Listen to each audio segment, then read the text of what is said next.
Hello and welcome to Daily Spark TV. I am Dr. Angela Chester. You know what we want to do: enlighten, inspire, and empower you to be your best self. My guest today is Chuck Robertson, and we're talking about the importance of youth. Let me tell you a little bit more about Chuck. He was raised in Southern California, became a Christian while in senior high school. Now he has worked with youth ministry as well as the California Forestry. He's also the author of A Simple Man's Guide to Esther and A Simple Man's Guide to Ezra. Thank you so much, Chuck, for being on the show today. Thank you, Dr. Angela, for having me. The importance of youth. I think that we can all agree that it is truly important that the youth are involved, that we are involved in their lives, and that they're involved in ours as well. One question that I would like to ask is that for a while there, when you talk about your life, you say that you kind of drifted a little bit away from the church, and you had that time period where you were trying to figure out who you are. I think our youth can kind of relate to that as well. Can you tell us a little bit more about that?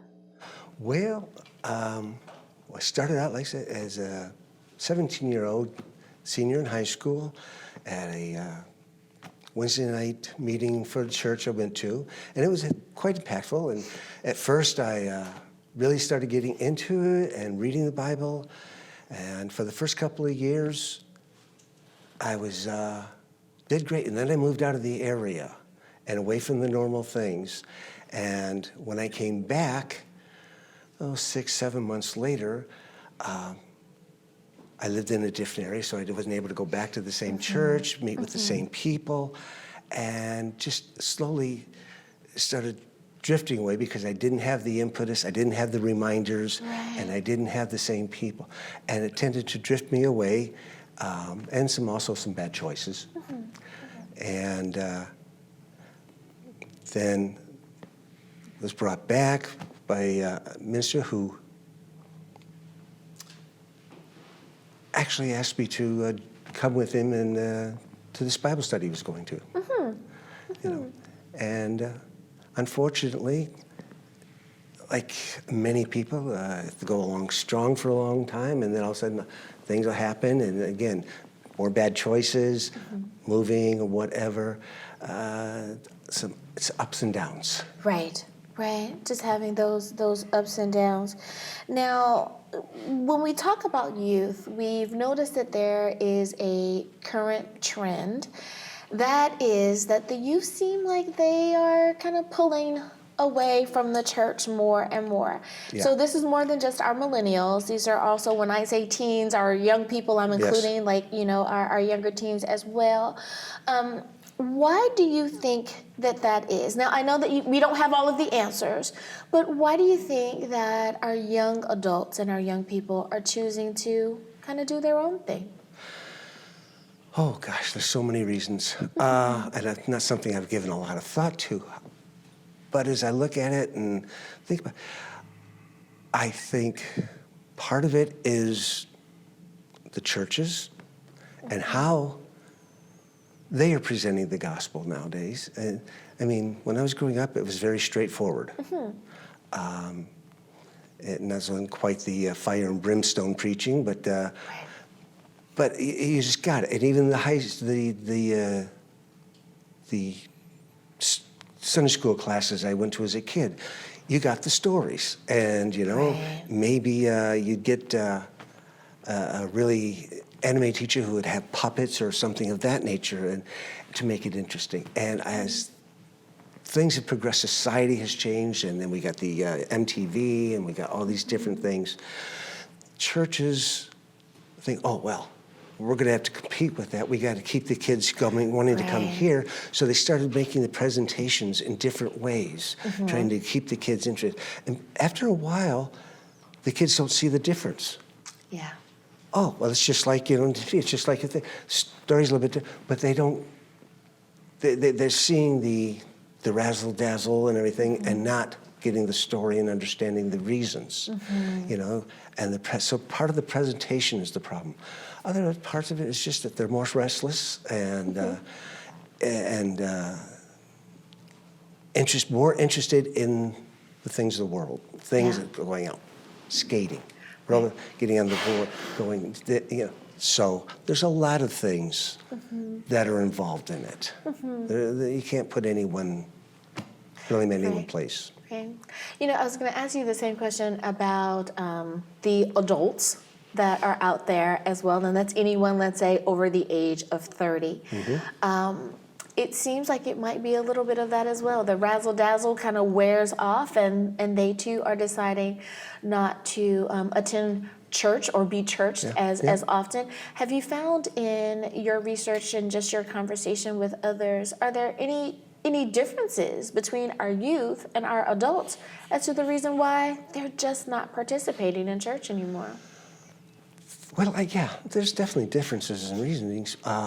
Some of the adults are kids who grew up and just are rebelling against all of that.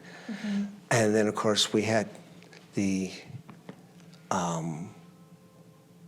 when I was younger, we had the hippie movement. And then you had all the Indian, the transcendental meditation and all these different religions coming up. And now it's more and more of them. And then you got all these cults coming in to distract them. So they got distracted by different things, and some of them became, they're all the same. Right. One God is the same as another God. And so, in that sense, the enemy, Satan, has done a good job in promoting nothing. And taking away any desire you might have for God. Or distilling it, I should say, not taking it away. So that is such an interesting point. That's right. Things are still the same, just a different time. A distraction is a distraction. Well, it is time for us to take a very short break, but when we get back, we will continue this conversation about the importance of our youth. We'll be back right after this.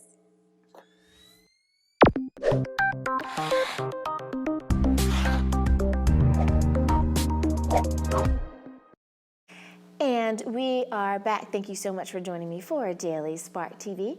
I am here with Chuck Robertson, and he is the author of A Simple Man's Study to Esther and A Simple Man's Study to Ezra. So we're talking about the importance of youth and making sure that our youth know that they're important to us as well, that we haven't forgotten about them or that we don't want to be bothered with them. So my question for you is that you decided at a particular point in your life that you would work with the youth more, that you would kind of devote some time to them. Why did you feel that that was the thing to do at that moment? Well, initially it wasn't a decision to do it.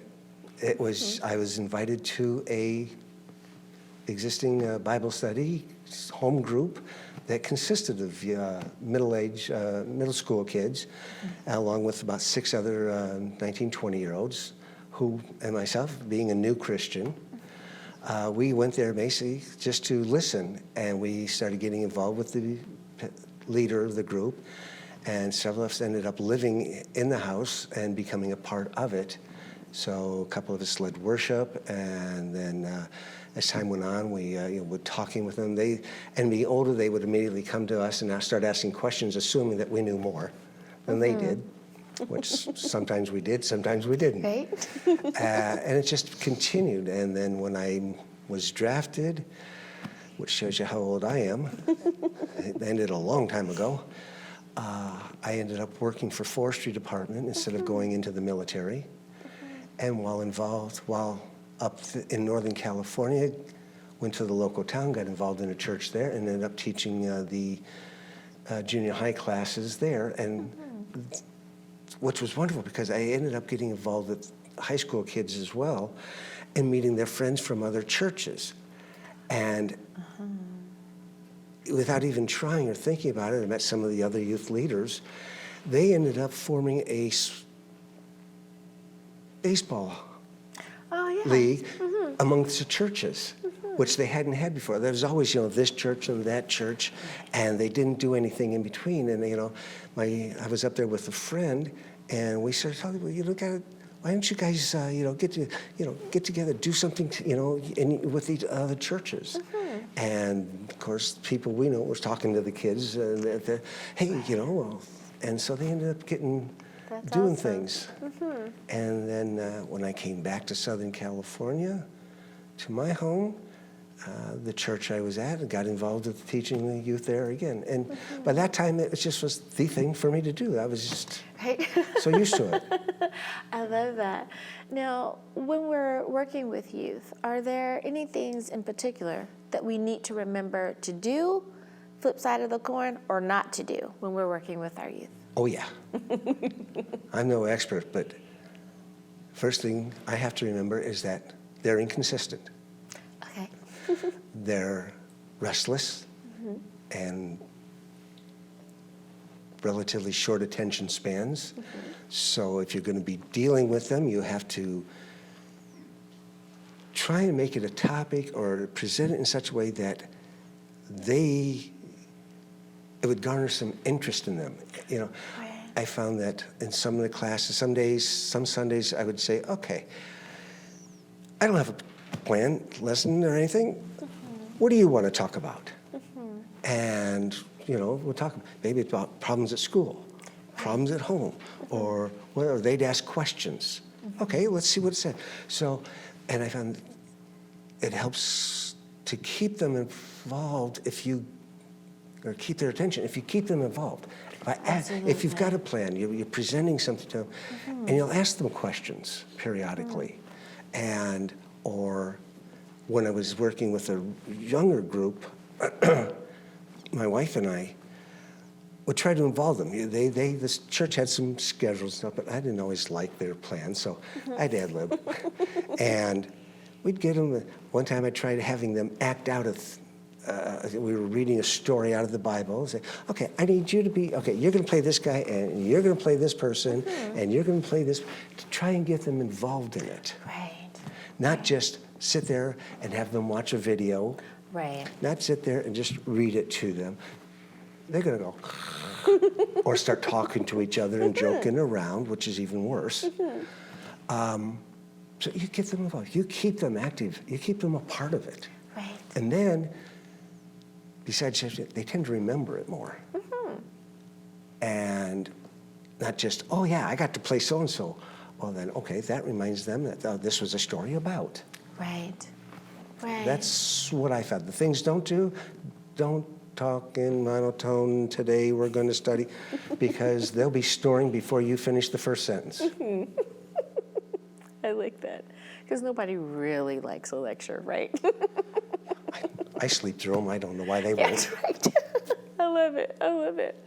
Now, one thing that we tend to forget about as we mature is that we were once teenagers ourselves, and the things that we did. We tend to remember it maybe a little differently.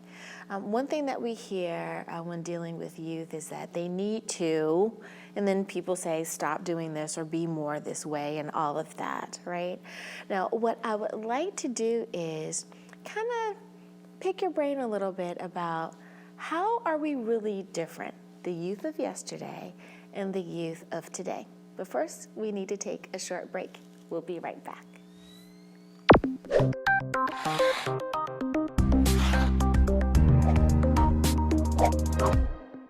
Hi, I'm Chuck Robertson, and I've written A Simple Man's Study of Ezra and A Simple Man's Study of Esther. And in these books, I've tried to make them understandable for those young Christians and for the new Christians and people who aren't used to studying. So it's written in a relatively simpler style, not the real intellectual style, so that you can enjoy it and fully understand it. And these are available at Westbow Press, at Barnes & Noble, at Amazon, anywhere that you want to look, I hope. So if you want to learn more about the Bible and learn how to see God in the Scriptures, find His character, find His personality, then pick up A Simple Man's Study of Esther or A Simple Man's Study of Ezra. Thank you very much.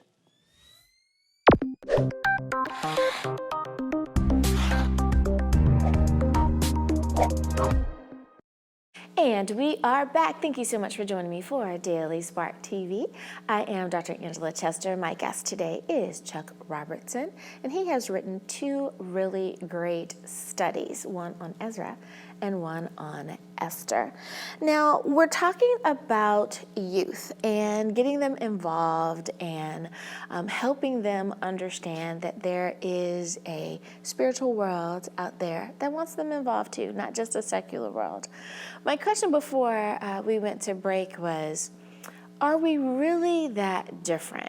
So the teens of yesterday, whenever your yesterday is, and the teens of today, is there really a big difference, or do we just think there's a difference?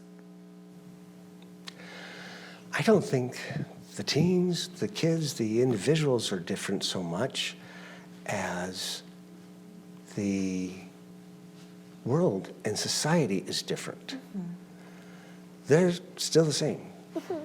They still have the same curiosities. They still have but they have more interests, more different interests. There's obviously more things for them to do, and so many of them are stuck on their iPhones that they can't see where they're walking half the time. I love watching them because I watch them and say, okay, they're going to hit the pole or aren't they? Or are they going to run into me? Because they're doing, and so that is a distraction that is awful. And I doubt that they're listening to sermons. Although they're available, they're not going to be listening to them. So I think the people aren't the difference. It's the society and the things available to them that are different. Right. That is so true. Now, when we talk about intergenerational relationships, making sure that we're aware of each other, I don't think that people are very in the moment of grandmother's here, mom is here, and son is here. You don't think of it being intergenerational. But when we have our family gatherings or we're in church, when we have those moments where we get to be together, is there anything that we can do to make sure that we are having the best time that we possibly can without us separating out into our own generation? Oh, golly, is there anything we can do? That depends entirely on the family and how they've been brought up, starting with the grandparents, how they brought up their children. And then was that carried over in some ways to the next generation as to how important family is? Plus, are they all still around? You know? It's like, well, I got 3 kids, 2 of them live over here and only one's here, so we only have one available at dinner, you know. Right.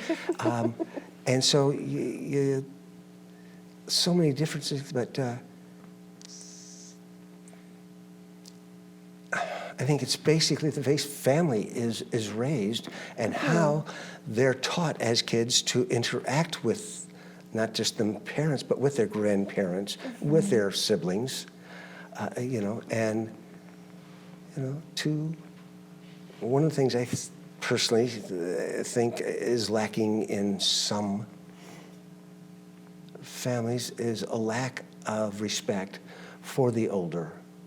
Oh, hi, Grandma, and then gone. Yeah. You know, it's not a hi, Grandma, and go over, spend a little time, kiss them, say hello. You know, it's just a wave as they run by. Yeah. And so, you know, if they had been raised, you know, taught a little bit better, you know, well, not better, but differently about how important their grandparents are and how we should, you know, take a little bit of time for them. I can't say this from experience because, A, I didn't know my grandparents. I see. And I don't have any children, so I don't have to worry about introducing to my parents. But still, you know, like being raised with close friends and watching them raise their families and seeing how some very little, what you would call dysfunctional now, others very close, it makes a difference. Absolutely, absolutely. And it does create that bond with the people that you do interact with, be Yeah, it that they are definitely. blood related to you or simply a neighbor or a really great friend. It really does make a difference. Now, you have, as I mentioned before, you've written a book, in fact, 2 books, about a biblical character. When you relate, be it that it's Esther or Ezra, to the youth that are trying to learn, how do you make it fun? How do you make it apply to modern times? How do you pull them in and they say, oh, that's that's old stuff? That's a good question. A difficult question, but a good question. You can, all of it's going to depend on how you present it. And each of those stories is so totally different that you're going to have to use a different method on each one. If you want to, like Ezra is more of a character study as well as a history book. But if you want to talk about Ezra, you would talk a little bit about Ezra. How I would see it is, you talk a little bit about that story, or about Esther, or about Ezra and his character. And under this situation, he did this, and then we see it again over here on this situation. And you can turn around and say, now, if you were in that situation, what would you do? How would you handle that? Again, asking the questions, bringing them into it, and then relating it to some similar thing. Okay, if you were at school and you saw this, how would you handle it? What would you do? And trying to relate it to things that they're familiar with. Each one, like I say, being a different story, you've got to come up with different ideas or different things, and how they could relate to them. Well, thank you so much for reminding us that we need to be creative when we deal with our youth, that we need to be patient and understanding, and also maybe a little kind as well. But at the same time, we're showing them what they should do, and they're helping us to keep doing what we're supposed to do. I love it. What a great reminder. Chuck Robertson, thank you so much for being on Daily Spark TV today. Thank you for having me, Dr. Angela. And thank you for tuning in. I hope that I have enlightened, I hope I have inspired, and I hope that I have empowered you to not only be your best self, but to inspire a young person or a young adult that's in your life as well. Until next time, everyone, be blessed in the Lord. Bye-bye.